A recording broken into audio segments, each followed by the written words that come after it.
We are 1 week into the NASCAR antitrust trial. What are our takeaways as we head into week 2? But one thing that has been ruled on, Lando Norris is the 2025 Formula One World Drivers' Champion. We will recap the Abu Dhabi Grand Prix in a somewhat anticlimactic championship battle in F1. No shade. No shade. Maybe a little bit of shade. A slight amount of shade. Not to anyone in particular. Just, we hyped up Formula One. We're like, we'll record in December if there's a good championship battle. Well, we are. It's December. The Gay Racing Podcast is here. However, we're mostly here for the NASCAR trial because as it's actually started, I haven't realized how entertaining this court stuff is. It's really interesting. It's very interesting, and the future of the sport is like in the balance with whatever happens with after this. Yeah, and a lot of the stuff that we're talking about today comes pretty much directly from Jeff Gluck, Jordan Bianchi, and the Teardown podcast, and they've had a legal expert on, Shannon McMenemy, who was like a Patreon supporter of Jeff's, like back in the day. And Shannon, I think it was before the trial even started, Shannon said that this is not only the biggest trial in NASCAR history, this is one of the biggest trials like in sports, like period. Like it's a huge deal that kind of transcends past NASCAR. I know Friday they were talking about, because Michael Jordan was testifying, and we'll certainly get into that, but like the courtroom was packed. Like obviously anytime Michael Jordan speaks, the media want to hear it. So a lot to get into. Alex and I, though, we're not journalists. We do not belong in a courtroom. Well, maybe me, but in handcuffs. We are not in that courtroom. Again, most of the stuff is we're getting it from the Teardown.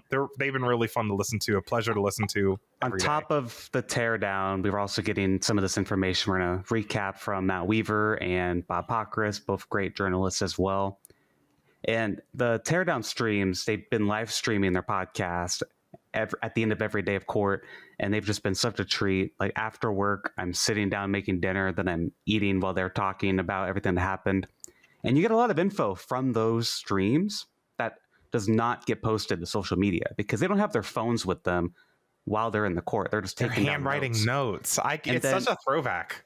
And then in between the sessions, like they get breaks and a lunch, then they have their phones to like post some major updates. But these streams that Jeff and Jordan are doing, you're getting everything that they took note of. And it's very fascinating. And you mentioned Shannon McMenemy, her insight on there's been really interesting as well. So again, everything we're going to talk about is from those guys and Matt Weaver, Bob Pockris, Jenna Fryer, whoever other journalists you can imagine, got all this info from them. And Zack said, we're not journalists. And I want to emphasize that because some things we're going to say might be slightly wrong, might be slightly off, but all of our opinions are from a fan's perspective. And I think that's important. We don't know much about legal stuff, but this is just from our perspective. I mean, you all know we do a podcast all year long, every week, focusing on NASCAR. So we know a lot bit about NASCAR, but not as much on the legal side and the financial side. Well, I think that makes us relevant, though, because this is a sport that I'd say we're experts on the sport. We've been watching it our whole lives. Yeah. And some of the stuff like, is NASCAR a monopoly? What does that mean for these teams? That's why I wanted us to record, because I think it's important for fans to have their opinions on this, because it really does make you think. So let's just get into it. And the first day of the trial was just like, jury stuff. Nothing too interesting besides the fact that it's like you can't really have strong feelings towards one, Michael Jordan, or two, NASCAR. And this is happening in Charlotte, by the way, place where two of those things are very popular and big. So I find that pretty interesting and difficult. And something I found really interesting about this is that it didn't take long for them to find a full jury, because you can't have someone, as you said, super strong opinion of Michael Jordan or of NASCAR or Denny Hamlin. Yeah. And they quickly found that. Of course, they had some people who were big Michael Jordan fans. You had the Hendrick Motorsports fan who had strong opinions on Denny Hamlin, which there's funny. Many of them out there. But yeah, the jury selection was pretty good. And we're going to mention the Teardown a lot on their podcast. They tell some stories about some of the jurors that are on there. There's one interesting guy that made the jury. That was an interesting story for sure. Yeah. But yeah, something that's been noticed with the jury too, and from what I've seen with posts, is that Jeffrey Kessler, who is the attorney for 2311 and Front Row Motorsports, they he specifically has been really trying to simplify things, as has Denny Hamlin when he was testifying, to try and help the jury understand things such as the intricacies of NASCAR and such as the charters at which Kessler compared to leasing a home, which is interesting because when you're leasing, that's not yours.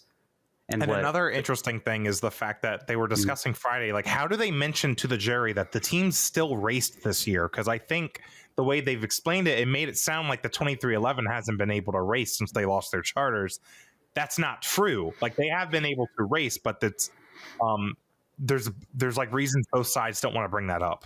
And that's the whole whole meta of like court is so interesting to me. Like, you don't want to bring this up because now it's officially brought up and against you. See, and they're asking Denny Hamlin these questions. Denny Hamlin was one of the first to give a testimony. They're asking him, like, how'd your season go? Hey, Denny Hamlin made a comment that's like, he pleaded the fifth when they asked him how the season went. And I guess like the media thought that was funny, but the jury doesn't understand that. Why that's because they don't know. So Denny apparently turned to the jury and was like, hey, this is what happened, blah, blah, blah. A caution came out, blah, blah, blah. And I guess the jury had the most blank face on their faces because they don't know what's going on. What's a caution?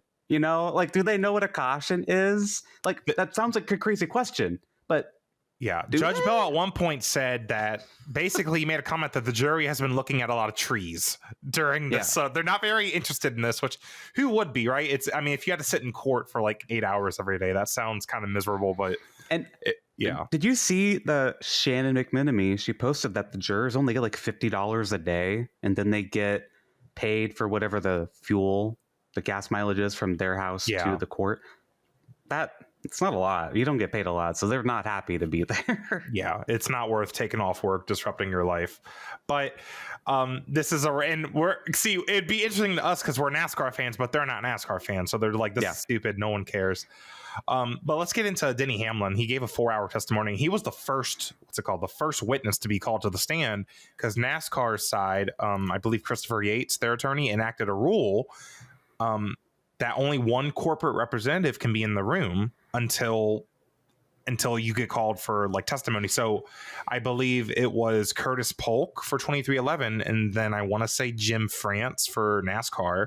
They were the only ones in the room that first day until Denny Hamlin. He testified, and now he can stay in the courtroom. So I think that's why they did Denny first. I believe it was Michael Jordan was the 2311 representative. Oh, then maybe, right? Then maybe it was Michael Jordan. Because Michael Jordan's been in there every day, which I was going to say, no, you're good. We're going to make little mistakes. Again, we will say things that are wrong because we are idiots. Because Michael Jordan's been in there from the start, and I think that's a good move because you get that media attention like, oh my God, Michael Jordan's in court. Yeah. So I guess Curtis Polk is the 2311 rep that's not in there. So, and now NASCAR's gotten Steve O'Donnell and Scott Prime out of the way, and Jim France has just been there sitting with a motionless face like a robot. We'll get into Jim France. Oh, we got plenty of time to get into Jim France. I got some opinions on Jim France. But Denny Hamlin, he gave his 4-hour testimony. He was apparently very emotional. Apparently, like very bitter, I would say is a good word, but I think it's an understandable bitter. Considering what happened, and what's funny is what happened to him as a driver kind of doesn't really have anything to do with this case. No. But it does at the same time. It's like Denny's worked so hard, and NASCAR is not treating him fairly as a driver or an owner. So, fair enough. So NASCAR's attorneys are really trying to frame him as someone who just says anything to fit into Denny's narrative. Well, he does have a podcast, and they pointed out like, hey, Denny, you've said nice things about the next gen car. You've said nice things about so-and-so, and then you said something different here. And when Denny was asked about this, like, hey, you've previously praised NASCAR. Why are you suing NASCAR now? He says, Denny, that he was just trying to promote NASCAR and use their talking points that he says that NASCAR gives them to tell media. And that calls me back to, in 2013, Denny Hamlin made criticisms on the Gen 6 car. It was brand new. I believe it was after the Phoenix race, and he literally got penalized. I don't remember the last time a penalty like that's come out, like negative comments on the sport.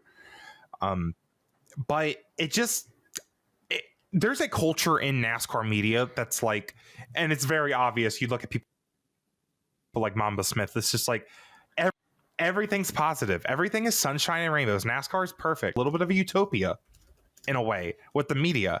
That's how they represent it.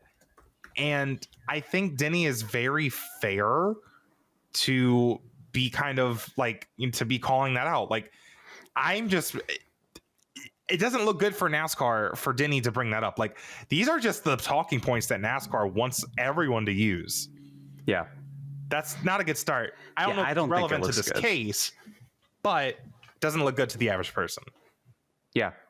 And another point that stood out to me was Hamlin was asked about some texts that were presented to the jury that says he wanted to lock down Corey Haim. And the NASCAR attorney asked Hamlin, hey, why can teams, you as a NASCAR team, lock down drivers, but NASCAR can't do the same with the tracks?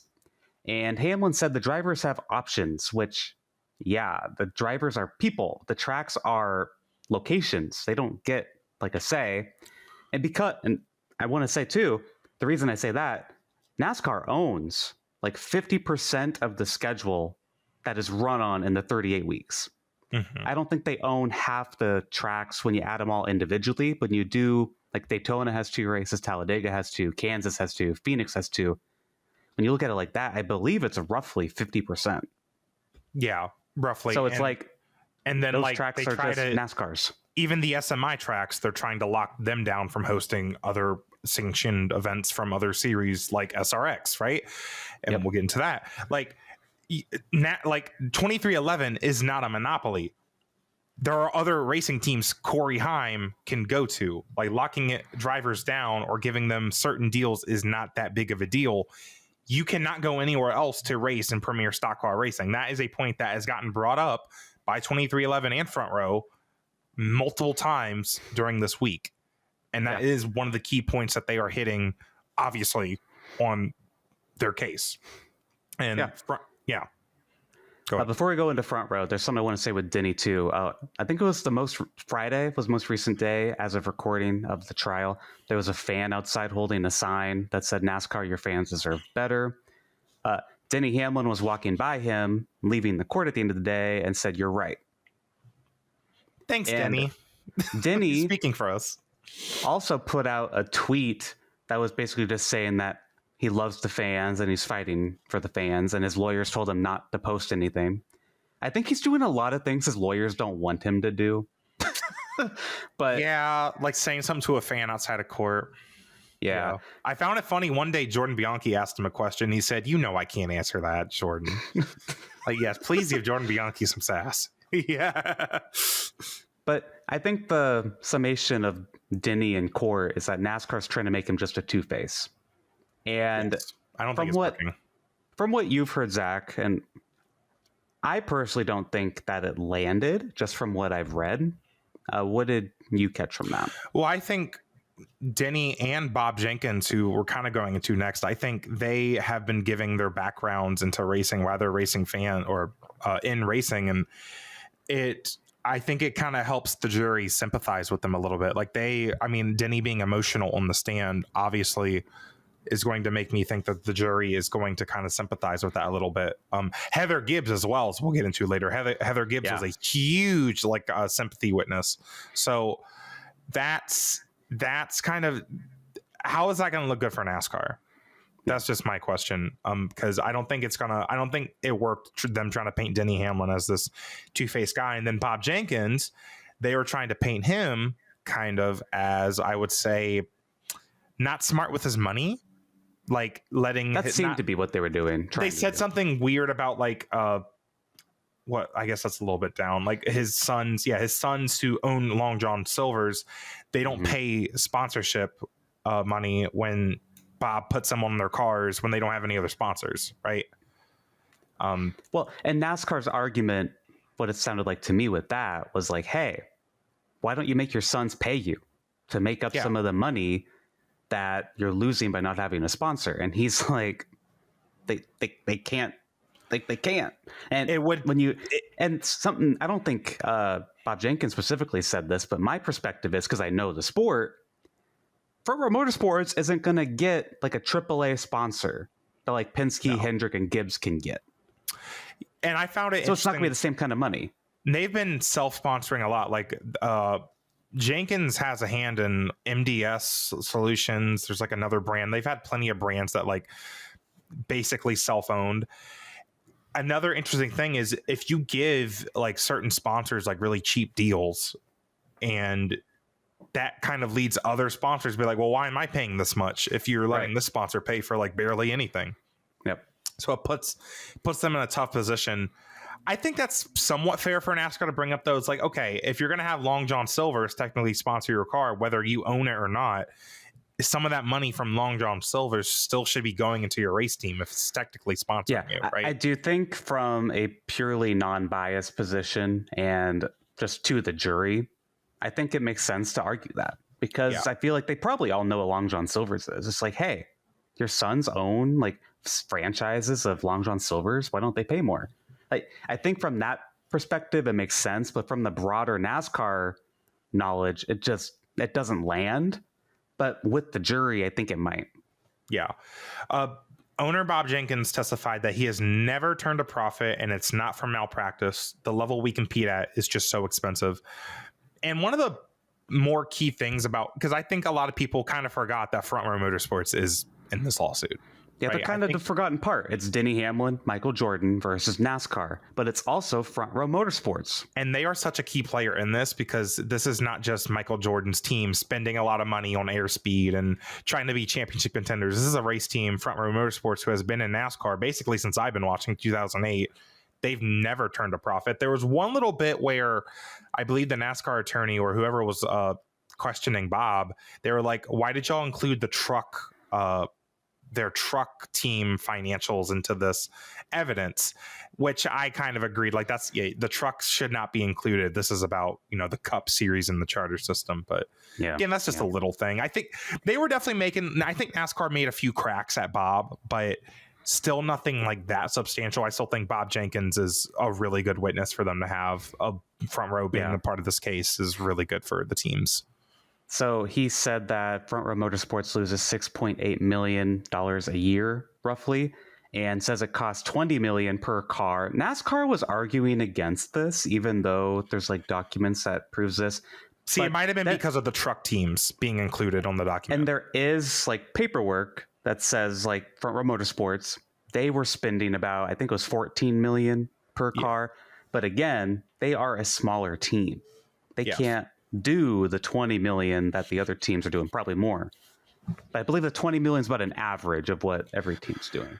Yeah, that's good. Again, that's good for them to bring up. It's really good that 2311 is not just alone on this case. They have another team with them. And it got brought up on why they bought the SHR charter. When SHR went out of business last year, they bought one of the charters. Why buy the charter if the charter system isn't fair? Jenkins says it's based on the belief that sometime the charter system will be fair. That had me thinking, because I'm like, you kind of have a point. But again, it's like, what choice do they have? Charters are how you race and like grow your team. There's nowhere else to go. Like this, in my opinion, that kind of ties back into NASCAR being a monopoly. And according to journalists, the jury did not seem pleased with how NASCAR phrased that at all. So I'm glad that didn't stick. So something that was said is that Bob Jenkins called himself a redneck. And something I told you when this was happening and we were getting updates on Twitter is Bob Jenkins is probably as close to like a family business, like a family owner you're going to get in modern day NASCAR. Like, yeah, he's obviously like a millionaire. They make tons of money. Childress hear that. But we're talking about him a little bit. We'll talk about him later.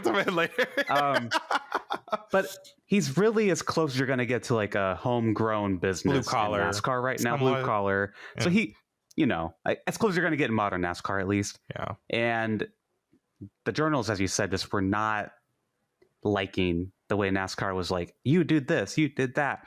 And that's interesting because from what I can tell, this is like the biggest hits NASCAR made on this whole case. And if the jury didn't like a lot of it, at least by their facial expressions, that's interesting. Yeah, because again, you didn't have a choice but to buy charters, especially like, SHR going out of business. That's 4 charters up for sale. Probably not at that expensive of a value, considering it's 4 at once. The charter system just got renegotiated. Like, they had to seize that. They couldn't just not buy the charters and risk their business. And that's another theme, like risk their entire livelihood, their business. Here's another point that NASCAR really tried to hammer in on here. Is Bob Jenkins was asked about a potential merger between Front Row Motorsports and 2311 in 2022. And if you recall, there were rumors that Front Row was going to switch to Toyota. So this must have been pretty far along. Mm-hmm. But apparently what NASCAR was trying to say in court is that Bob Jenkins gave Denny Hamlin a very tight deadline, which, why are they bringing that up? NASCAR gave the teams a very tight deadline to sign the charter deal. Very tight. And they're like, well, wait a minute. Why are you so against us doing it, but you yourself did it to the other guy in court? Because we are not a monopoly. Second time I've said that. We are not a monopoly. NASCAR has a monopoly on premier stock car racing. If Denny Hamlin didn't like that deal, guess what? He can go somewhere else. And he did. He went to 2022. Yeah, so he decided to do something else, right? Mm-hmm. He had an option to do something else. If you do not like NASCAR's deal, you have no choice. It's either sign this unfair deal or you cannot race and make and be able to run your business like it should be in the NASCAR Cup Series. That is the difference. Yep. Monopoly man. I'm just saying. This also, you mentioned like Denny Hamlin went to someone else. Obviously it didn't happen, but this reminded me. Jordan Bianchi reported, or at least mentioned in one of the podcasts this week, that he had initially gone to Richard Petty Motorsports to try and be like, hey, I want to, before 2311. Yeah, before I want to try and be. That's what had me confused, because I'm like, oh, no, this owner. Is too. I was trying to be an owner for that team. And obviously Jimmy Johnson has taken that route with now Legacy Motor Club. But it looks like Denny was trying to do it like Brad Keselowski did initially and just kind of buy into a team. Yeah, smart. So he made a whole new team instead. But it's just interesting that Denny's kind of, been talking around for quite a while. And then obviously the fake rumor with Michael Jordan came up. They called each other and like, why do we do it for real? And they did. It's a pretty fun story. We need to start a fake rumor that we want to actually have happen. What, Alex Palou to Red Bull? I mean, come on. Do I got to like make a fancy graphic or something? Like, can I make it happen? I mean, hey, you could probably fake a graphic. You're good at graphic design. That's true. I don't know. Now, why was Denny Hamlin able to start 2311? Michael Jordan. Because Michael Jordan, I don't know if you knew this, he has money. He has a lot of money, in fact. A lot of money. So how did NASCAR even try to... Well, first of all, I think... Michael Jordan being on the stand, I think, was kind of like, it was almost like comic relief in a way, because I don't think, which is not what I expected. It kind of makes sense, because if you think about it, NASCAR does not want to be here and be like, Michael Jordan's bad. That's not going to look good for them, right? So I think they had to tiptoe a little bit and just, I don't know. Obviously, they had someone having to ask very basic questions. Like they said, I hear you used to play basketball. Like they have to do that. It's a court proceeding, but it's just I found that hilarious. But yeah, like there wasn't really too many hard questions here as we'll go through it. But yeah, this was Friday, I guess. Right? Yeah, Friday. I would say this is the climax of this trial so far, because this trial is only supposed to be 2 weeks or 10 days. And I think they're going to go over that. And I think the judge has been kind of hinting to the jury like, hey, might go a little longer than we think it might. But Michael Jordan goes in there Friday. Most mainstream media attention that it got. You actually had ESPN Sports Center talking about it. Jordan was on Good Morning America, or like recorded something for Good Morning America. Yeah, Jeff too.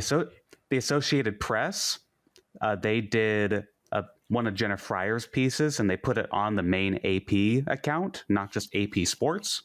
Yeah. If like people weren't paying attention before, people are paying attention now. Like I think at least more people are probably aware of it. I don't know if it's like in the ecosphere of like the general public's knowledge yet. I think once it gets ruled on, I think it will definitely hit like the stratosphere in that way, and especially if it's like a pretty damning result for NASCAR. Yeah, I definitely could see that. Either way, because if Michael Jordan wins, it's news. If Michael Jordan loses, it's news. Like, it's just, it's going to be a big deal either way. But yeah, no, this is probably the most invested the general public has been thus far. They asked Michael Jordan why sue NASCAR, and he said, quote, "As a fan of the sport, it needed to be looked at from a whole different perspective. That's why we're here." Yeah. And Michael really framed himself as a fan of the sport, like, since he was young. Like, he didn't just pop out of nowhere. And he even described himself as more or less a fan and financial support, which that's a cool job. Like, you're just there. Here you go. Oh, you need money? Here you go. Yeah. And he shows up to the track. He supports the team. He brings in the sponsorship. I mean, it's really cool that he's in the sport. Like, and it is unfortunate that it led to court and everything, but it is really awesome that he's here. And he's got Denny Hamlin, who can handle the more competition side of things. Like, it just makes sense. Like, he doesn't need to be too involved in that, but he can still be there, be supportive. He's competitive. He said before, like, on the pit box, like, he's super competitive, and not being able to control exactly what's happening on the racetrack kind of makes him nervous, but he loves it at the same time. But like, just in general, like, Michael Jordan kind of set himself up as, I was a NASCAR fan first. Now I'm here to get a different perspective.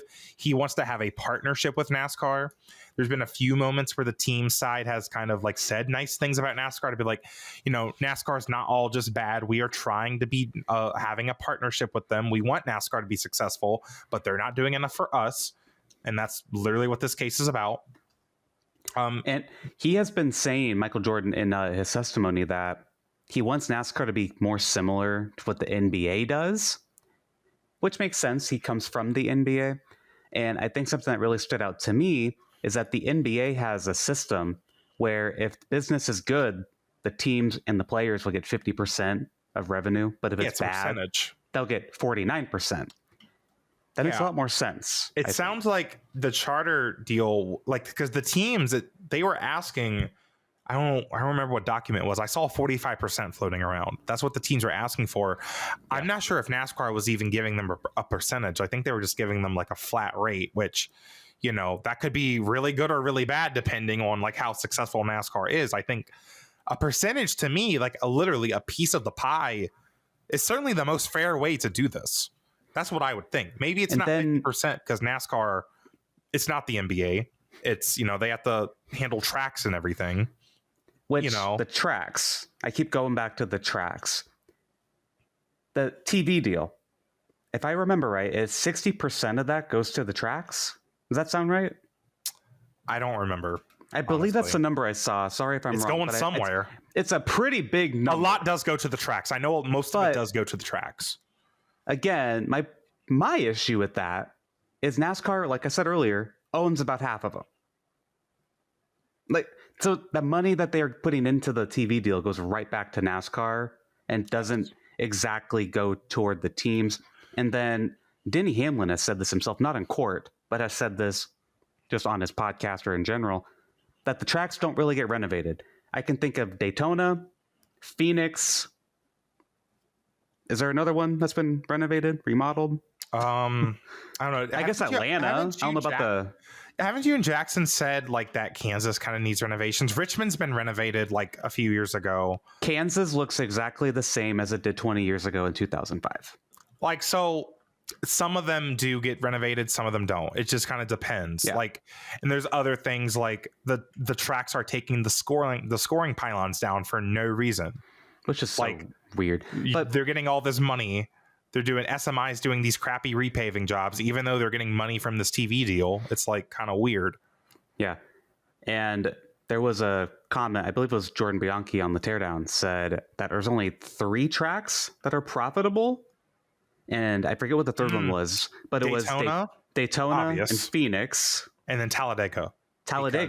Them rednecks show up. I mean, think about a really big track like that. They're all showing up, and most of it's just a dirt field in the inside. So, I mean, it makes sense. And Phoenix gets that because it hosts a championship race. It probably won't be profitable in 2027. Yes. All the other tracks do not turn a profit.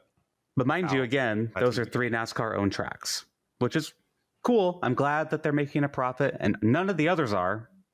That's not great. But I do think that that is an issue here. A core issue for me is the tracks that keep coming up here.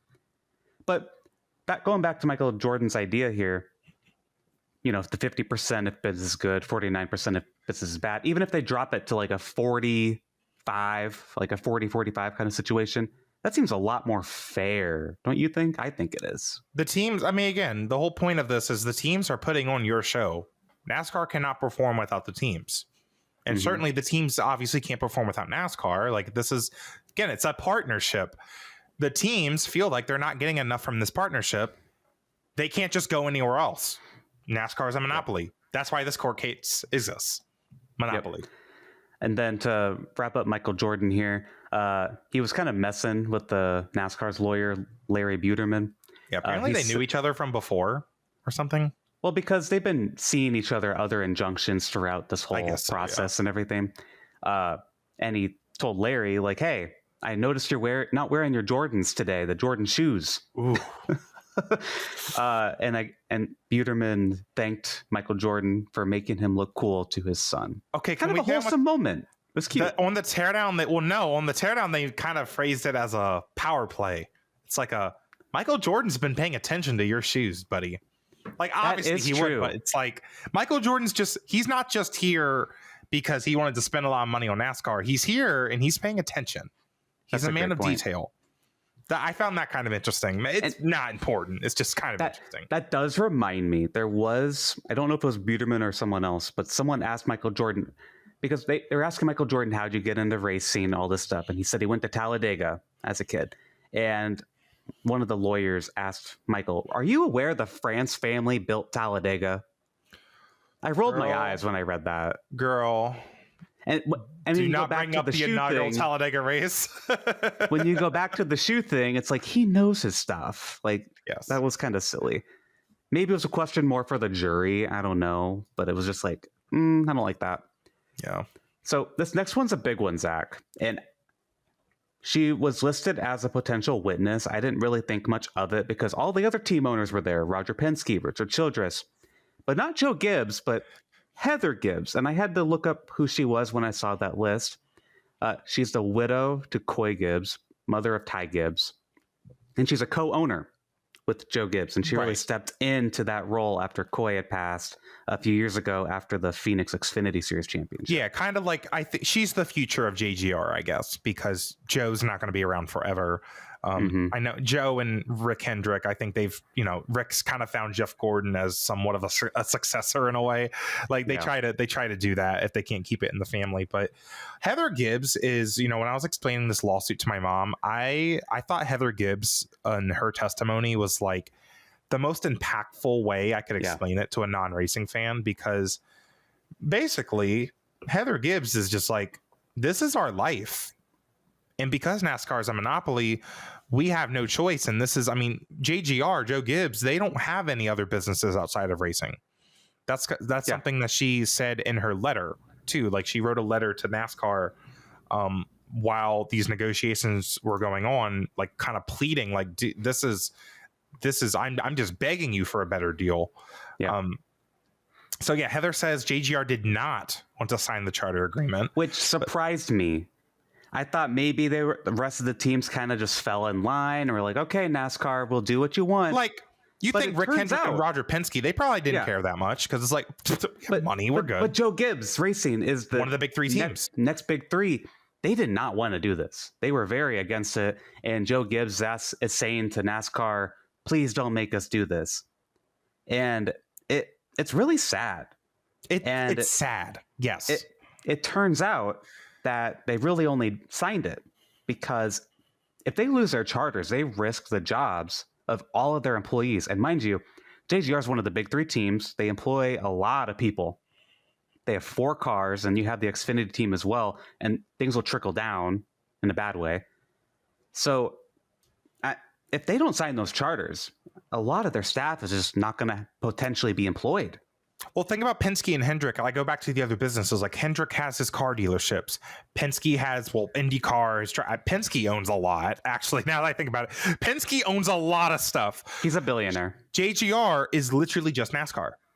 That is it. They do not have anything else to do if worst case happens and they lose their team, right?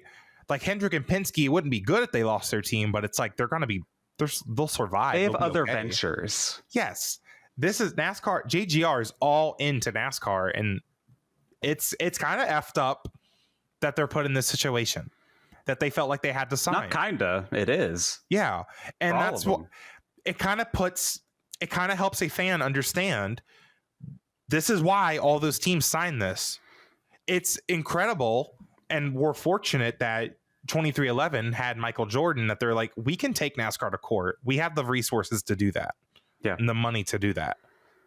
And I remember when it was announced that FRM and 2311 were suing, and I was just like, it's really interesting that no other teams joined in here, but it really does show how strongly Jim France specifically was like, hey, I don't care.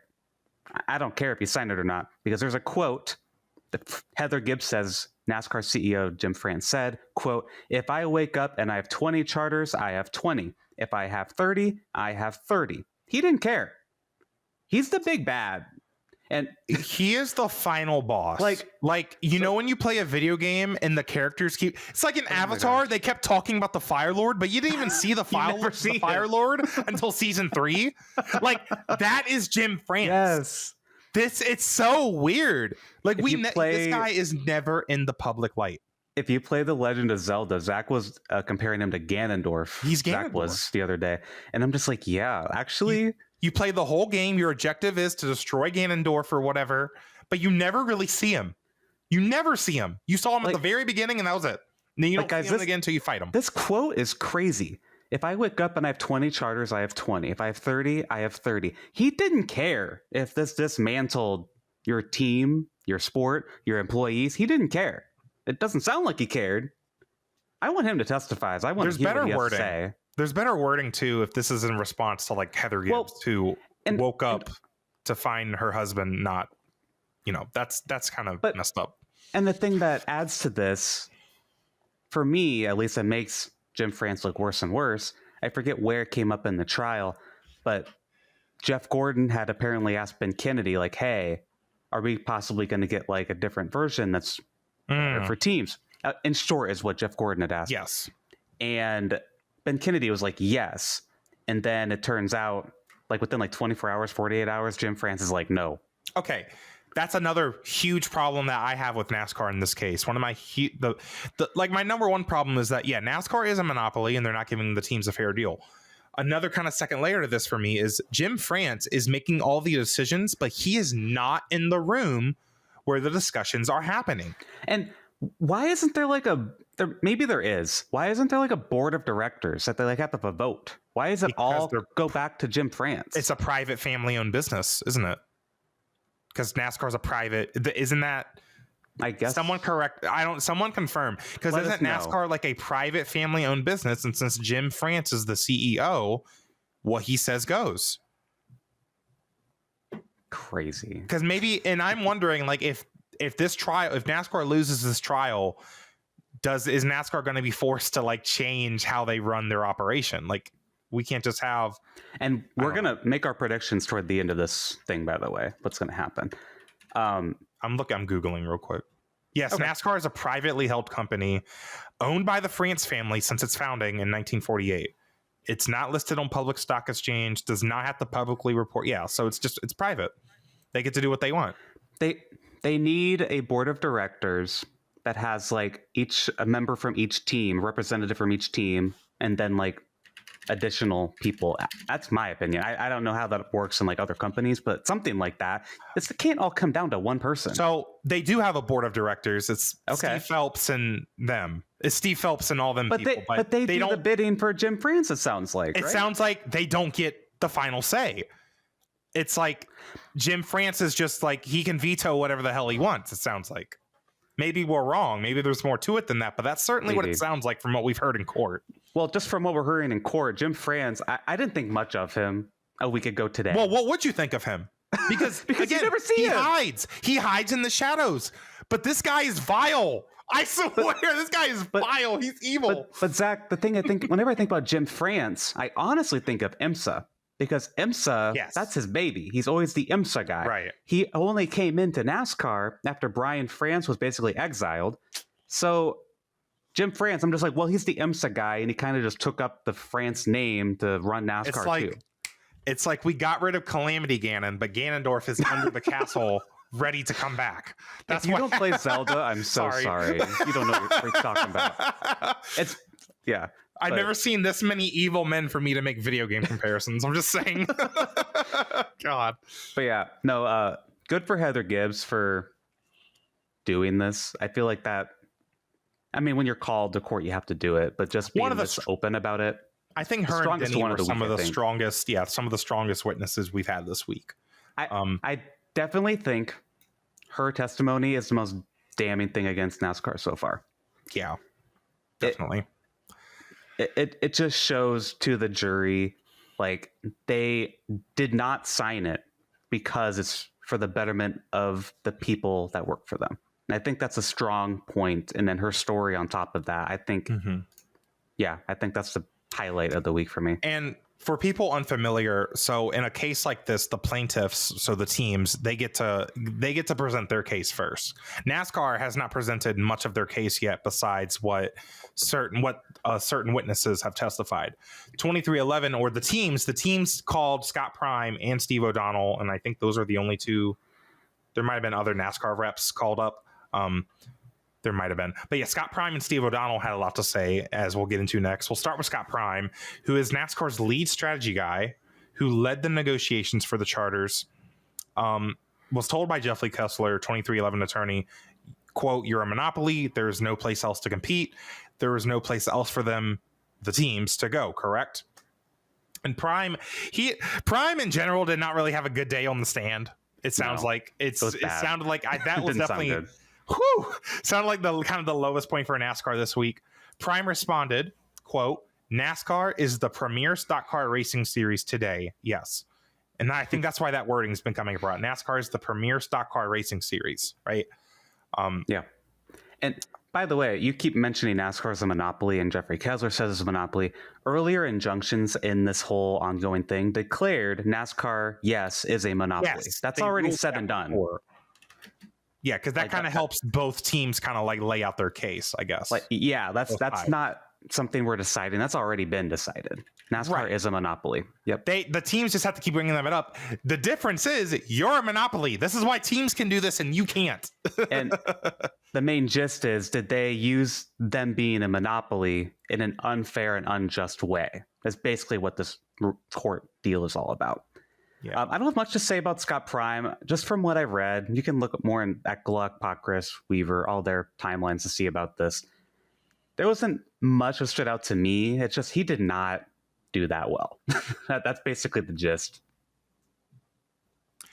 Yeah, he was also giving a lot of non-answers. I don't remember if this was the day where Judge Bell was like, "Okay, y'all need to pick up the pace." That's been a common theme this whole week. But Judge Bell was like, "Okay, we're spending 20 minutes to just finally admit to something. Can we just like say yes or no and then move on to the next question?" I feel like Prime was definitely one of the people that was kind of directed towards. Not the only one, of course. NASCAR Steve O'Donnell. If you're a NASCAR fan, you know that name. He's been around a while. Oh, I know Steve O'Donnell. He's public enemy number one. During the 550 horsepower era, he was constantly defending it, being the one speaking out. So I'll say this about Steve O'Donnell. I think he actually speaks his opinion a lot of the time.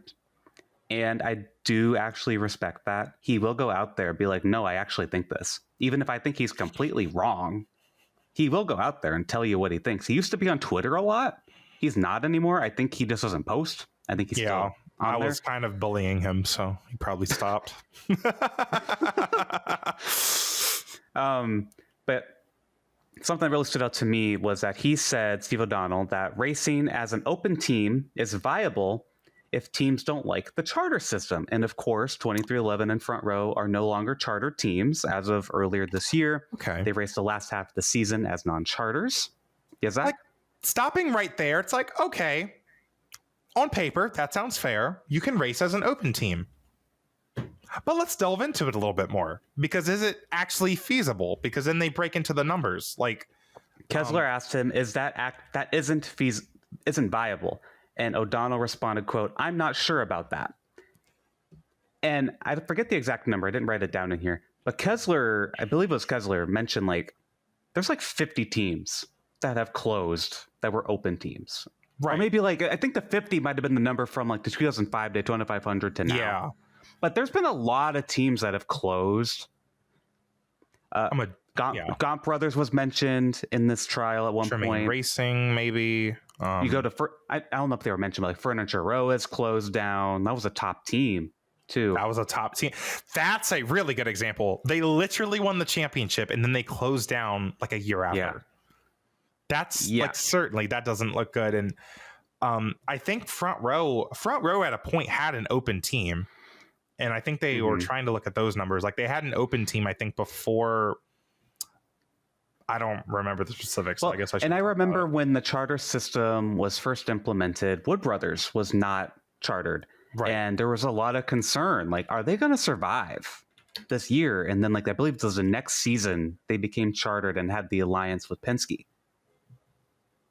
I mean, it's serious. You really do need a charter. And I think that's a big reason you haven't seen like a Dale Jr. run more open races. He just does the Daytona 500. Like it's just not worth it.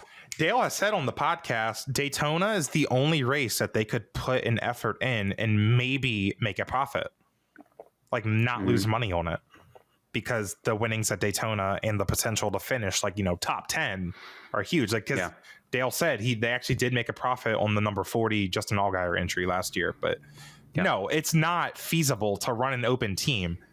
That's why there are literally no full-time open teams. Except 2311 in Front Row. Yes. But like, I think there used to be, I feel like there did used to be, like there used to be, we would have like at least 37 cars every week, maybe. I don't remember what the last open team, maybe it was Gaunt Brothers, but they closed down. Starcom. Maybe Starcom. Yeah, I guess they didn't have a charter. I don't remember. No, I think they had a charter. I feel like Rick Ware and Spire used to run some non-charters. Maybe Rick Ware had a bunch of non-chartered cars, I feel like. But this is like, that's BS to call. Like, you can just run as an open team. No, you can't. Yeah. You can't, because all of the money that teams get is in the charter system. This is what I brought up earlier. O'Donnell said Ben Kennedy was open to a new charter model and told Jeff Gordon as much, but Jim France was not on board. Thus, no major changes were made. I brought this up earlier. Evil. He's evil. And that's messed up. He has to be in the room. If he's going to make the decisions, why the hell is he not in the room? So this next one really stood out to me. And I feel like the media didn't really pick up on it. But then Kessler brought it up the next day and really tried grilling this point. Steve O'Donnell said Amazon Prime would not have signed onto the current TV deal without the Chicago street race, meaning a street race is really what propelled them to be interested and want to sign. But the Chicago street race was not on Prime's schedule in 2025. Yes. It's this kind of goes into, NASCAR. Steve here is defending NASCAR spending a lot of money, making the team spend a lot of money to go to these faraway events, these really expensive events, I guess, to travel to logistically being at the track. Yeah. Like, again, traveling to LA for a race that rewards no points, that's a lot of money for the teams to be spending, as we'll get into in the next point. But that's seemingly the Mexico race was kind of like Amazon Prime's like, okay, that's fine for this year. Next year we'll get Chicago or whatever. As it turns out, O'Donnell, I believe it was O'Donnell, eventually explained that Prime's contract with NASCAR says they always have to have a new event or a street race, or some sort of wording in that realm. They have a new event or a street race or some kind of combination of that. What are they getting next year? They're getting San Diego. Fair enough. And that makes sense. This year they got Mexico, which is a new event. Yeah. So I think that's probably what's going on. I think they saw like Fox having the Clash and how exciting that was, and like how much of an opportunity it was for them to get viewers. Yeah, I guess. Like if someone hears that NASCAR is going to like, I don't know, somewhere crazy, people are going to log on Amazon and watch it. Yeah. Yeah. And then you mentioned Mexico. O'Donnell says NASCAR lost $13 million at the LA Coliseum over the 3 years there, $6 million at Mexico City in 1 year, and $55 million at the Chicago Street Course, which is crazy. That's a crazy number. Chicago Street Race lost $55 million. Yeah. And as I said, all that total is all across the board, like the 3 years at Chicago and everything. The thing with Mexico City that I don't think Jeffrey Kessler is aware of, Formula One does not own the Mexico City track. And I feel like that would have been like a big point for him to like mention. I guess. Because they called it an F1 track, but F1 does not own the track, you know? Yeah, I guess. I don't know what kind of agreement. I guess that gets into, I don't even know if that's relevant though. That might be why he didn't. And he's got enough. So. He's got enough to kind of bring up, anyways. I get what you're saying, though. It's like, F1's just different, anyways. But so, yeah. Next one, Zach. Did you know about this rule? I don't think anyone was. Let's get into it. The 3 strikes rule, so NASCAR was trying to remove it, and so this rule was present in the first charter agreement, 2016 to 2024.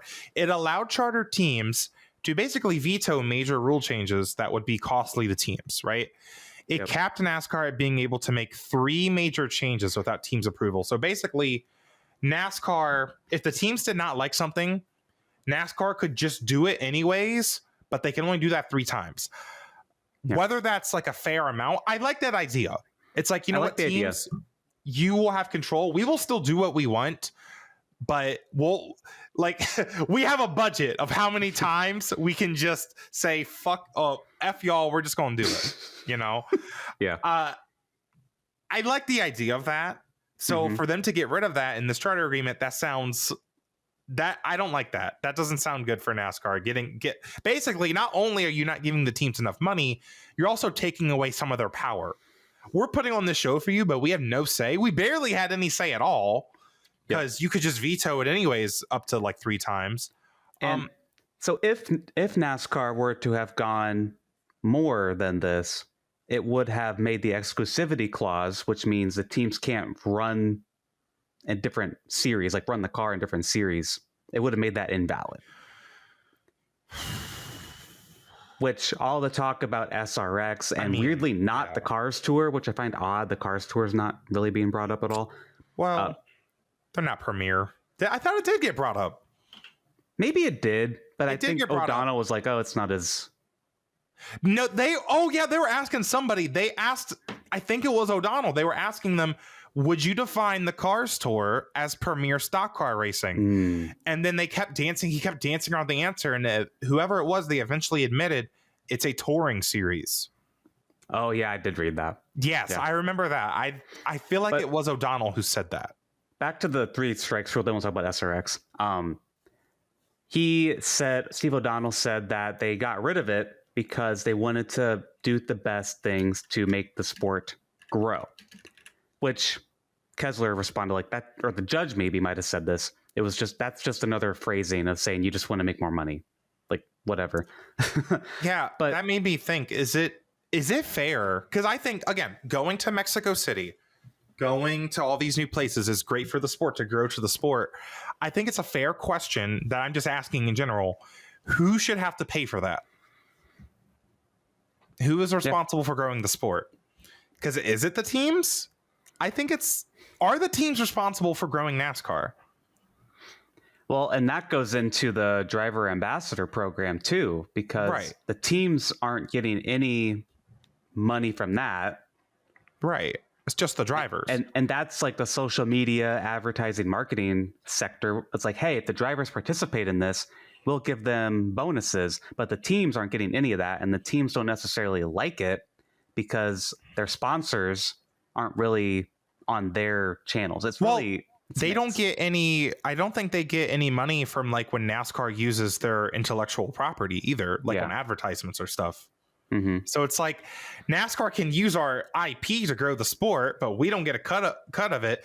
But they expect us to pay all this money to go to Mexico City to grow the sport. Right. And Like, that's O'Donnell not said fair. specifically that the 3 strikes rule, they got rid of it to go to Mexico City, which is like, but you're not going there again. So it wasn't that can't be the only reason, right? I guess in general, just to open the door to foreign races, because I think most teams will say, no, this is too expensive to go across the border Right. when they do it in the future. But that's fair, though. If it's too expensive, then we need to figure out, like, okay, who should pick up this cost then? Is NASCAR solely supposed to be responsible? All that money they're getting from the TV deal putting towards the tracks. Well, if we're trying to go to a track that's going to be expensive to go to, maybe put some money to that. I mean, I'm just a gay guy on a podcast making that sound really easy, but I think that's the point that the teams are trying to make, or that's kind of my opinion, because I think that was kind of a fair question. Like, trying to make Bob Jenkins spend all this money just to go to Mexico City, like, that's expecting them to pick up that cost. Going to LA, like, that's expensive. Going to the Texas All-Star race those years, that was a little ridiculous, you know, like traveling all that for a race that doesn't mean anything. So I don't know. SRX, this was a big point, and Steve O'Donnell said the moment he thought SRX was a direct competitor is when Chase Elliott had the stylized Hendrick Motorsports 9 on his car, which, did that even happen? Technically, by definition, it had a Hendrick 9 because the Hendrick font was on the SRX cars.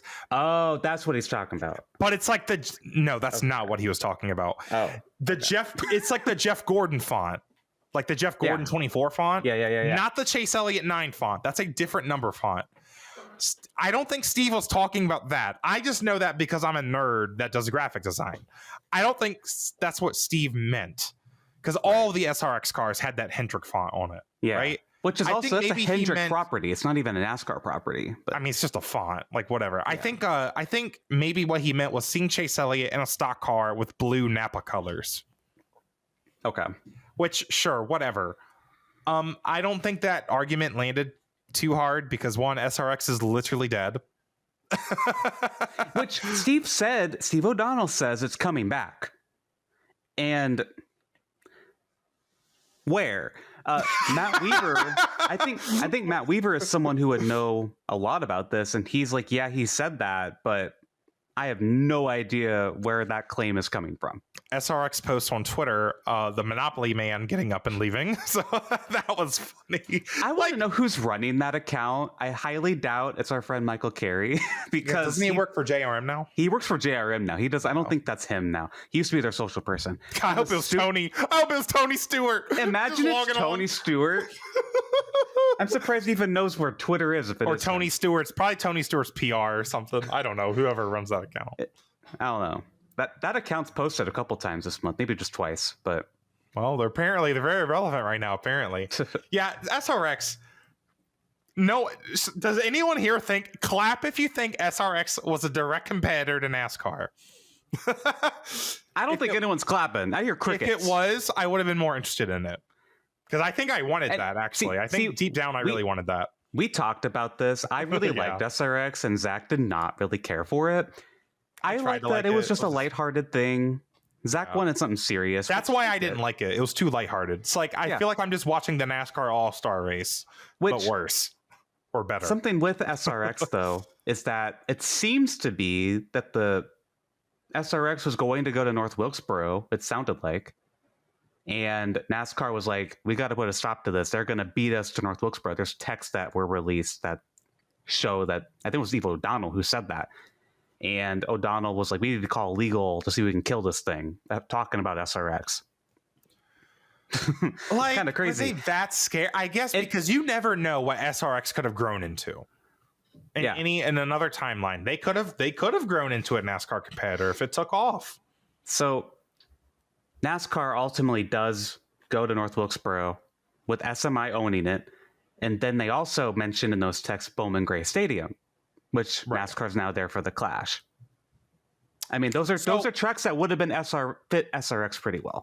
Against kind of the teams, I think Jeff Lee Kessler was making the argument, like, if SRX or any other competing series wanted to go, Or no, this was from Steve O'Donnell.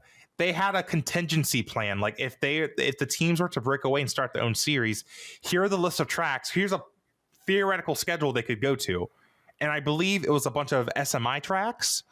And then possibly, I think somewhere this week, Pikes Peak got mentioned, Kentucky, other tracks that NASCAR left for a reason. You know what track was also on that? Was Indianapolis Motor Speedway. Yeah, Indy. Yeah. Which I found very interesting because that's Roger Penske's track. Yeah. So then there was a plan to maybe lock up the Coke 600 in a way, like I don't know if trademark's the right word, but lock up the Coke 600, the Bristol Night Race, maybe the Brickyard 400. I don't remember if that was exactly, but like lock up at least their big events that aren't at their NASCAR owned tracks to protect from that. Steve O'Donnell later said, I only really thought about that for 5 minutes. Okay. I don't put a schedule together that fast in 5 minutes, but go ahead. I don't, whatever, dude. Whatever, Steve. Well, I find that interesting. So now we're going to go into some questions that we still have or our Patreon members have that we'll try and answer or discuss. Which witnesses are we excited to hear from? This is from Patreon member Dirt. We just mentioned him. Roger Penske. Roger Penske. He owns IndyCar. He owns Indianapolis Motor Speedway. He has a team in the NASCAR Cup Series. He has a team in IndyCar. He technically kind of owns a somewhat competing series. He is the most interesting person, I think, that could possibly talk up there. And apparently, he is only available to talk in court on Monday. That's too bad, sweetheart. It's like, what could he possibly be doing? Roger, this is your federal ass to court. Federal, can't just be like, we don't get to just do what we want, Roger. Roger, what are you going to do? Take a nap? Go to the Fox Sports meeting? Go to the Fox Sports meeting on Tuesday? Like, I'm sorry. They need you in court. You don't get to pick and choose when you go to court. I'm sorry. Roger Penske thinks he's all that. That's funny. So I'm curious on what happens with that now. Because 2311 was like, it's not fair for y'all to call your witness in the middle of our case. That's not how this works. Yeah. I think that's what Judge Bell also agreed on. Like, but it's like, Penske is such a pivotal witness or different person to give a testimony in this. I want to know what he would say. And would they focus on just his NASCAR team? But he's also IndyCar, who has been mentioned a lot in this trial, which, by the way, it came out the Fox IndyCar deal is only $8 million. Whoa, that's crazy. All right, then. Okay, then. Whatever, dude. Like, IndyCar just catching strays out of nowhere in the middle of all this. But that's way less than I thought it was. I think that's crazy. It kind of makes sense. Talk about that. It makes sense. If they're going to get all the races on Fox, I guess that's kind of the compensation. I still think it makes sense. I think it's still a good deal, despite the coverage, but that's crazy. But yeah, Roger Penske. That's who I want to see testify. I hope he makes room on Tuesday. Well, or whatever day they need it. I mean, our NASCAR, because NASCAR wants them as one of their witnesses, are they going to be like, all right, Roger, dude, clear your schedule. Let's, like, come on. This is federal court. What is he doing? I don't know how, he's like 100 years old. What is he doing? Napping? I don't even know who the other witnesses. Well, first of all, I don't know how much time NASCAR is going to get on their case if they're trying to finish it this week, because 2311 is still not done. Well, and the holidays are coming up. The judge wants this done before the holidays. Other people mentioned were Richard Childress, who I think that'd be another compelling one. I'm curious if Jeff Gordon won't get called in. He's been referred to several times. I think Jeff Gordon said this. They're trying to call Rick Hendrick, I thought. I'm trying to look at looking at the witness list right now if I can find it. NASCAR named Tim Clark, Ben Kennedy, Greg Motto, John Prost. Owners Rick Hendrick, Roger Penske, RTA's Rob Kaufman, 2311 Steve Laletta. This is all from NASCAR. This is who NASCAR wants to testify. Legacy Motor Clubs, Cal Wells. Yeah, okay. So for random people, some other random. It's a lot of people they named. I don't think we're going to see all of them, if I had to imagine. No. Not as big names as I feel like what 2311 has had. I mean, I won't lie. Who they've called. But wait, did they say Jim France at all? Who do you want to see, Zach? Jim France. Jim France. NASCAR's Jim France. are on both lists. Okay, never mind. So okay, yeah, I didn't. Sorry, Lisa France Kennedy is on both lists. So both sides have certain people on both their lists. Okay, okay. I want to see Jim France because we need to hear the demon speak. We need to hear him speak. What does this guy have to say for himself? Imagine this is another Zelda reference. Sorry, Zach. What if Jim France gets up there? Stone? What if he gets up there and it's like he has Matt Mercer's voice? He takes out Judge Bell, grabs the gavel. Apparently, he doesn't have a gavel. He should have a gavel. I'm with Jordan Bianchi on that one. He should have a gavel. If I was a judge, I would definitely have a gavel. Bonk Jim France on the head with a gavel. Turns into Demon King NASCAR CEO. Oh my god. Oh my goodness. I want to hear from Jim France, Roger Penske. I think I agree. Richard Childress for the entertainment value. So Richard Childress, he's expected to be one. Ty Dillon was there on Friday, which is interesting. And release text showed the NASCAR Steve Phelps, who by the way is also not testified yet. He called Richard Childress a stupid redneck after saying Richard needs to be taken out back and flogged. Yeah, kinky. Steve Phelps is on the list, both lists too. We'll see if he shows up. I want to hear from the big names, basically. Like, obviously, I want to hear from Rick Hendrick. I really do want to hear from Rick Hendrick. No one else that would be a hot take that I want to hear from. Maybe the RTA's Rob Coffin. I don't know. That kind of goes back. Yeah, well, we'll see how this goes. Ben Kennedy might be interesting because I kind of see Ben Kennedy as he's not a good guy, obviously, but I kind of see him as. I don't mind Ben Kennedy running the sport. I feel like Ben Kennedy has kind of come out of this looking pretty good because he was willing to negotiate with Jeff Gordon. Yeah, the talk with Jeff Gordon, it sounds like he was willing to negotiate, and then that Jim France shut it down. That's the thing. Jim France is the evil here. I'm just saying. It sounds like it. So another question that I put in here: how does this whole case impact IMSA, if at all? Does it not matter because the focus has been on stock car racing rather than racing as a whole? Because NASCAR owns IMSA. Jim France, again, we mentioned earlier, that's his baby. Like, it does not matter here. I think the question answered itself. This is about stock car racing. IMSA does not have a monopoly on sports car racing in America. Right. You could maybe classify it as like prototype endurance racing, but I think WEC exists. WEC does have races in America. But no, I don't think the premier stock car racing thing, that's not even about just in America, is it? I think that's in general. Because in general, it kind of is the premier stock car racing series. I mean, there's really nothing else. But yeah, I don't think IMSA can be classified as a monopoly super easily because you can race your GT3 car in the World GT Challenge, and there's plenty of GT3 series. Prototypes are a little bit different, but again, those are more, I don't know. You can race that in WEC. Yeah. I don't think IMSA is very relevant here. I don't think it's going to impact them at all. Fair. Next one is from Patreon member Rebecca. She says, I cannot believe NASCAR didn't settle this.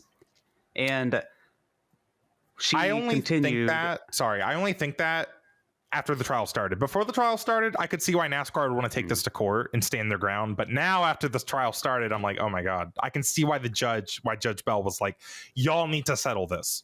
Sorry, the judge. No, you're good. The judge has been like begging them throughout this whole process before the trial started to be like, please settle. Oh my God, settle. This is going to end ugly. I mean, Rebecca continued, at some point, NASCAR will need new team owners, assuming they don't take it all in-house. Who in their right mind at this point would want to invest in building a NASCAR team? If every team is losing money and NASCAR itself says it's losing money, and NASCAR can poach a sponsor from you and your team, see Geico and Germain Racing, that's an example, or you can just lose a sponsor and that's all it takes for your team to collapse. Who would want to get into this business going forward? Good questions, Rebecca. Yeah. But the settling, I just don't think 2311 and Front Row were going to get enough of what they were looking for. No, they definitely kind of needed this to go to trial, I think. And I think it's, again, their cases look so good so far. Of course, they are I mean, it's been just their case in this first week. Yeah. However, I remember Shannon McMenemy on the teardown saying, you know, NASCAR most likely does not have like a secret silver bullet like argument that they haven't said already. They would have already said it most likely, in her opinion, her professional opinion. So that's my only like kind of thing about NASCAR's case is like, are they hiding something like into this next week that, you know, could kind of, because Alex, and I'm not even trying to sound biased. I know I've been like, I'm here calling Jim France evil and everything, but I don't know. Maybe I am biased. I would love to hear what other people think, but how do any NASCAR fans side with NASCAR here? Because it's just hard for me to. I don't think they've had a very compelling argument so far. I don't think so, personally. Like the one point I said was like, I mean, I think it was stupid that Front Row put like their truck team in their one document. And that's just like, okay, like, I think probably shouldn't have done that. I think teams should somewhat help grow the sport because that's a common interest that they have, but you're still not doing enough for them anyways. Yeah. So that's irrelevant. It's just, I don't know what NASCAR can even gain from this. I mean, obviously they're the defendant. They're not here to gain anything. They're here to just keep it how it is. But yeah, this doesn't look good. I don't know how this is going to end well. Another Patreon comment, Blake kind of says what you just said, Zach. Even if NASCAR prevails, look at all the damage that's been done by the way they've talked about drivers, owners, and even fans behind closed doors and through text. How do you come back from this? It will be hard, but it's possible. I think NASCAR in general, outside of this lawsuit, just kind of needs to go back to... Well, no, because the whole point of this is like, this has been a family-owned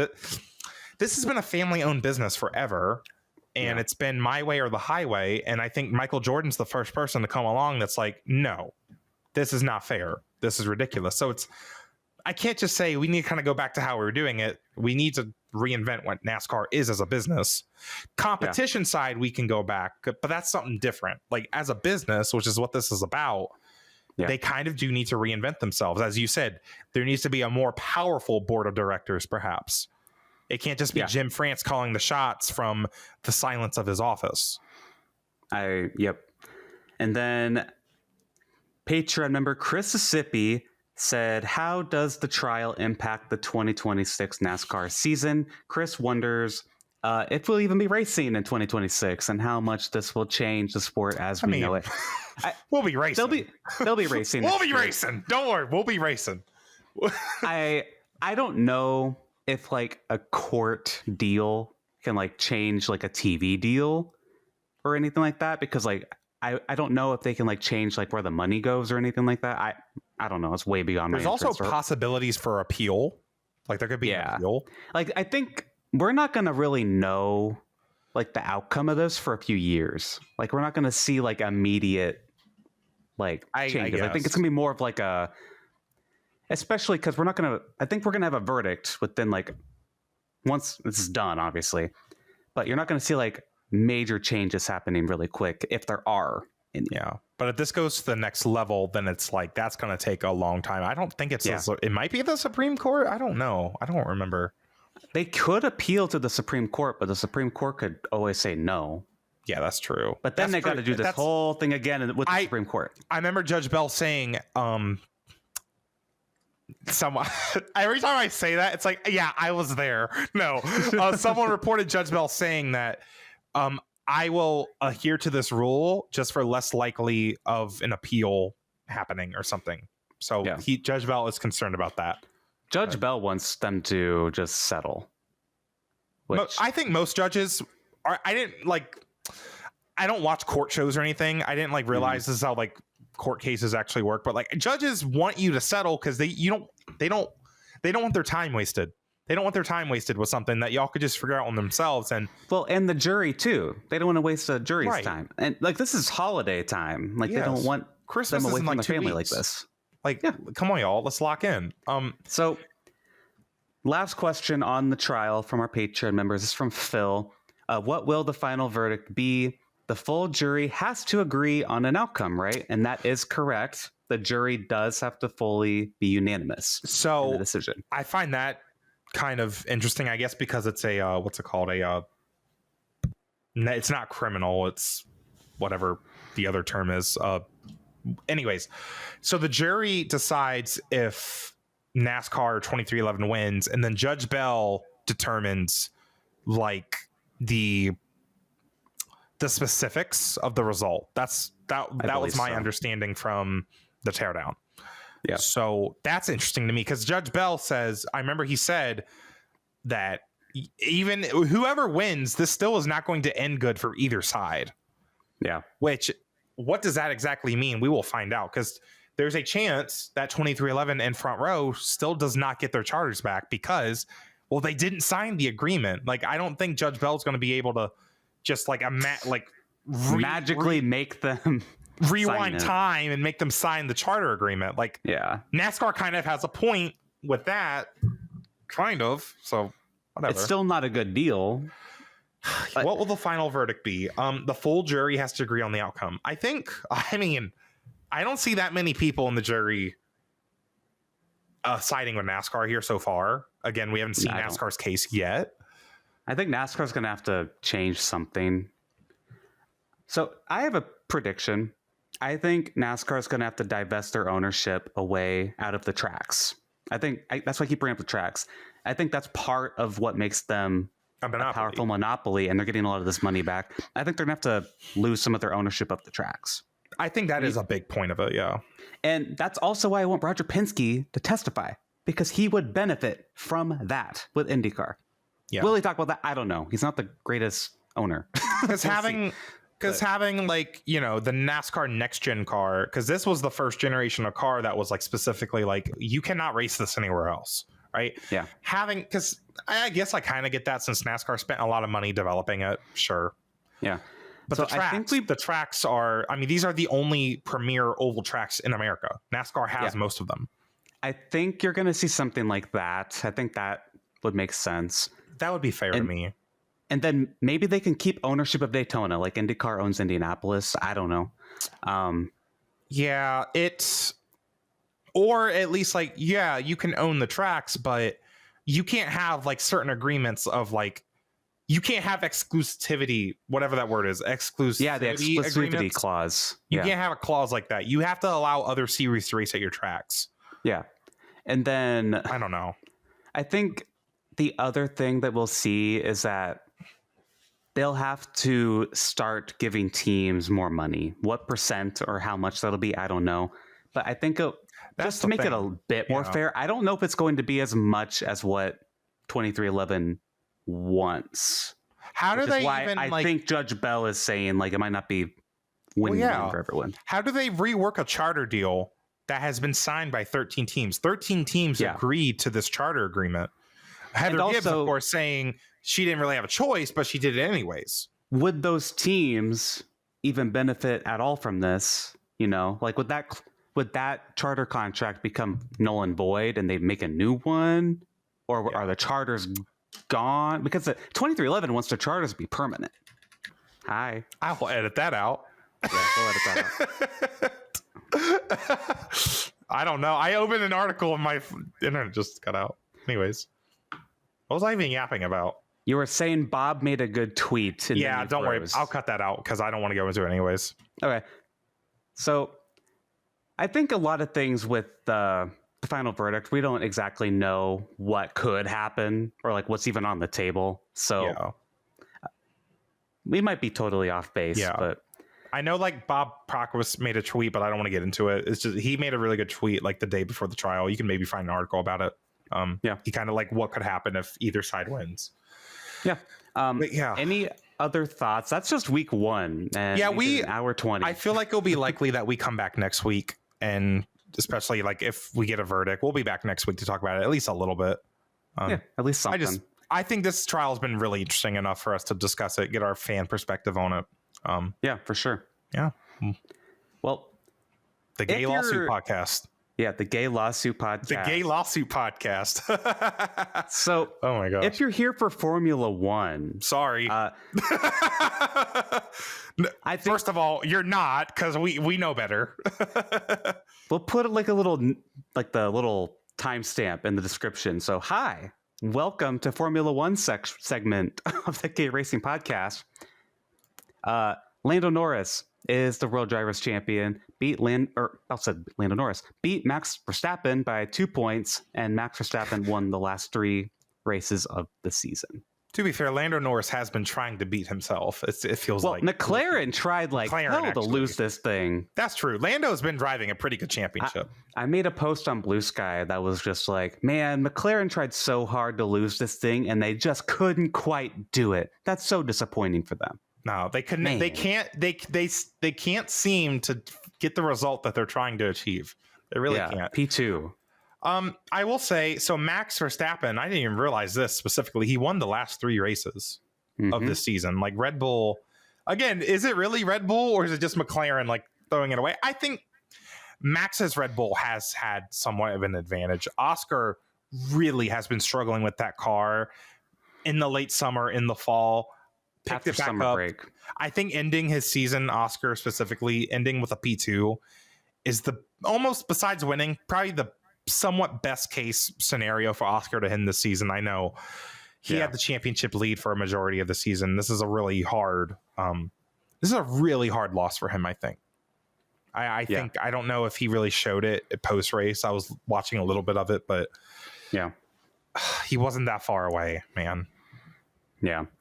Patreon member Dirt wants to know what we thought of McLaren's handling of the whole season, but especially after they came back from summer break. Let's talk about like the team orders. Don't recall exactly which track. Maybe you know, Zach. Monza. They made Monza. Yes. Oscar and Lando, they made him switch. That ultimately won the championship. So, yes. at the time, I was like, really? It made the difference. But I mean, it did make the difference. Clearly, even while Oscar was the points leader, they were still favoring Lando, and I don't think they would admit that.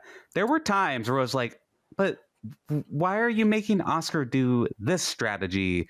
Or why are you making Oscar do this when he's leading? That is kind of weird. There were times throughout the season that's like, you are preferring your guy who's not in the point lead.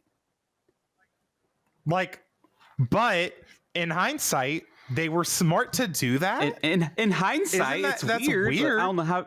I don't think you can predict this situation, but to have more faith in Lando, especially like if Oscar was getting to a point in the season, like Monza was September. Yeah, Oscar was getting in a point in the season where he was starting to lose confidence in the car. I don't know. Again, was that like 3,000 IQ thinking from McLaren? I don't think so. I think that was an accident. I guess, but it won them the championship. Or you know what else won? It won Lando the drivers' championship is when Kimi Antonelli and Max Verstappen got together, and Kimi Antonelli was like devastated, and Max was like, "No, it's okay, it's okay." After today's race, Kimi Antonelli like went up to Max, and you couldn't really hear what they were saying, but you could hear Max say, "Hey, no, it's okay," or something like that. And I was, girl, Verstappen. He don't care. He does not care.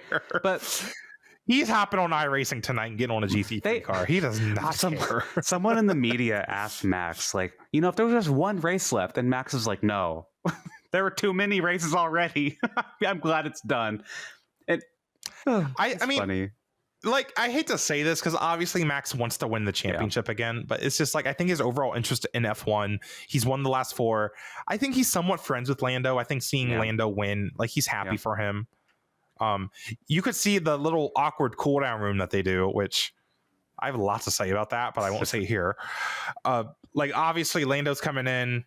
Everyone's quiet. Max is he's chilling. He's kind of smiling. He's like, hey, Oscar's sitting over there like someone just broke up with him, like, which maybe someone did. I don't know. He was so sad, like in the corner.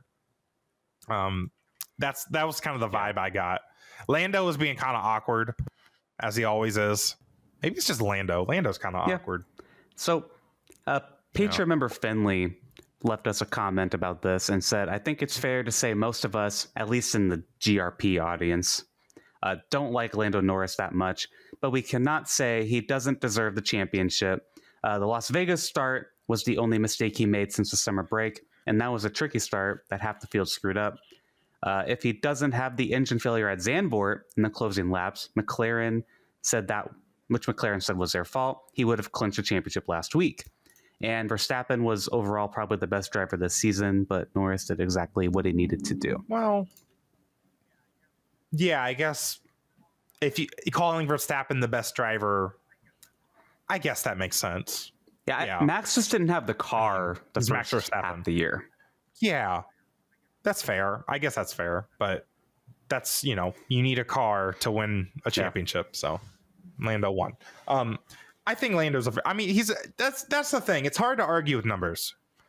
The F1 fans today, they're like, Lando Norris, this is a BS champion. This is ridiculous. But it's like, man, try being a NASCAR fan. What did you think of when Oscar went out of bounds? Which to me, I didn't even blink at that because I watch IndyCar and NASCAR. I'm just like, you mean Lando? Did I say Oscar? Lando.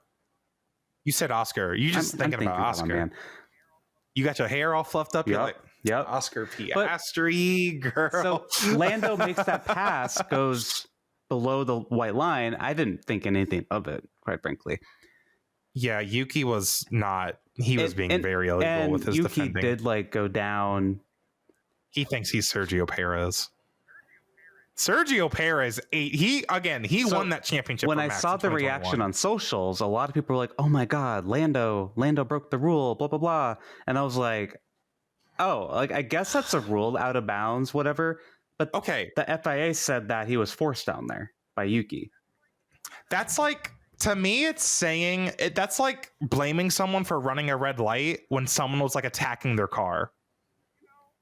And also, Lando did not create that NASCAR situation. made the wrong call so many times with the double yellow line rule at Daytona Talladega. It's that same kind of thing. I just don't see the big deal. To me, Lando, assuming that Yuki would follow the rules, Yuki picked his lane and he was going to stay there, but then he kept moving to the left. He did not expect him to do that because that's not what the regulations permit. So yeah, I don't know.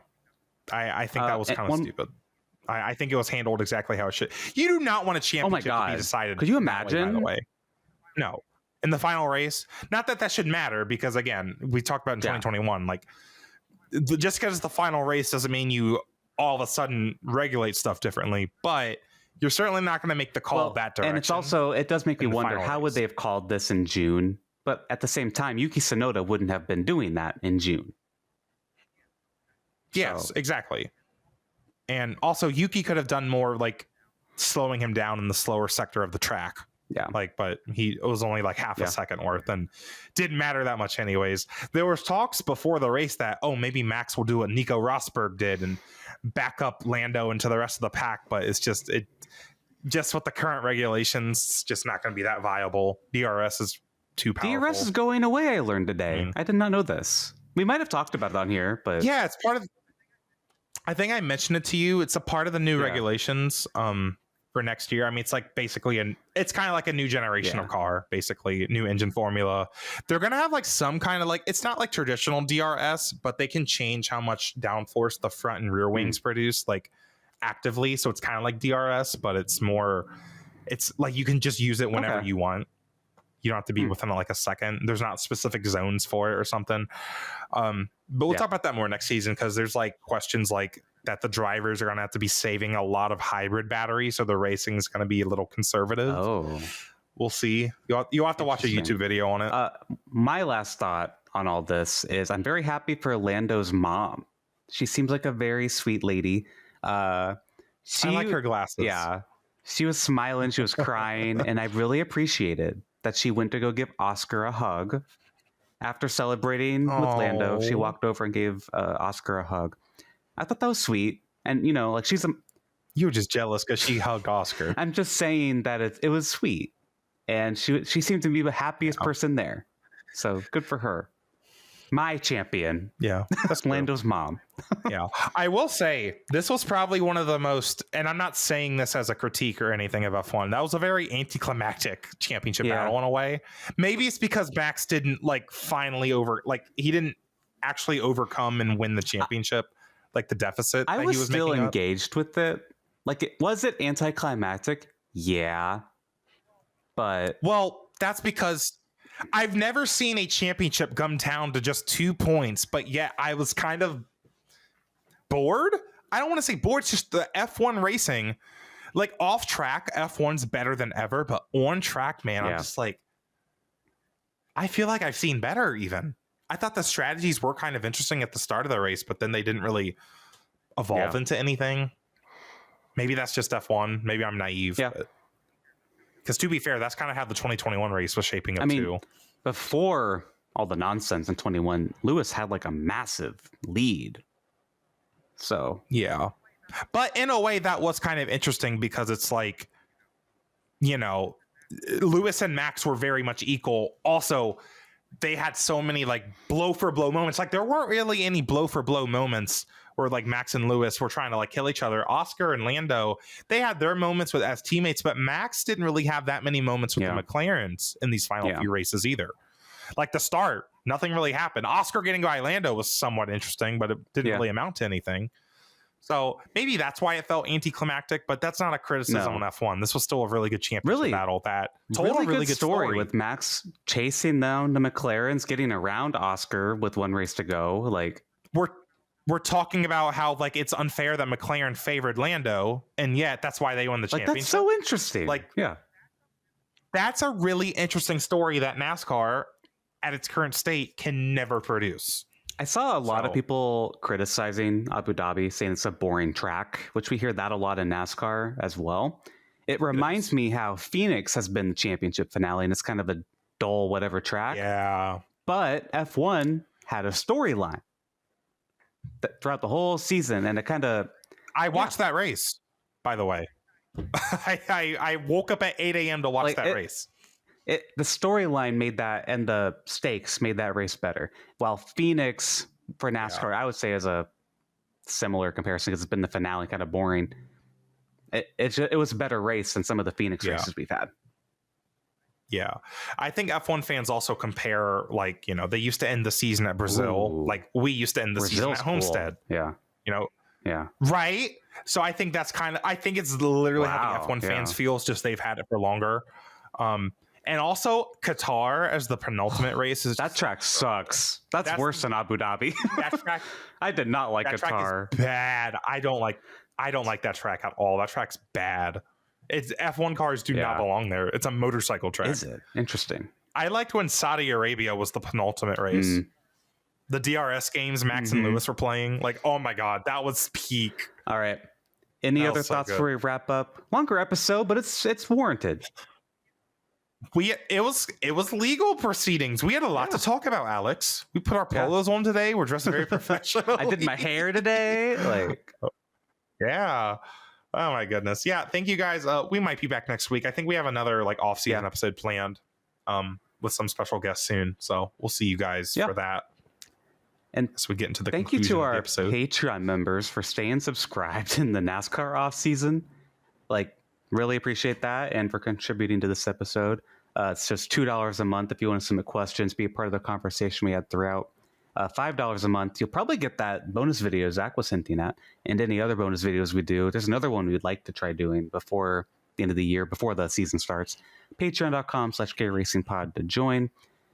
And consider giving us 5 stars on Spotify and Apple, and liking and subscribing on YouTube. And follow the podcast at Gay Racing Pod everywhere. And follow Zach and I at Dreamy Zach Racing and at Newgaden. Yep, and we will see you guys possibly next week to possibly conclude coverage of the NASCAR trial. We'll see about that. We'll see you guys next week. Bye.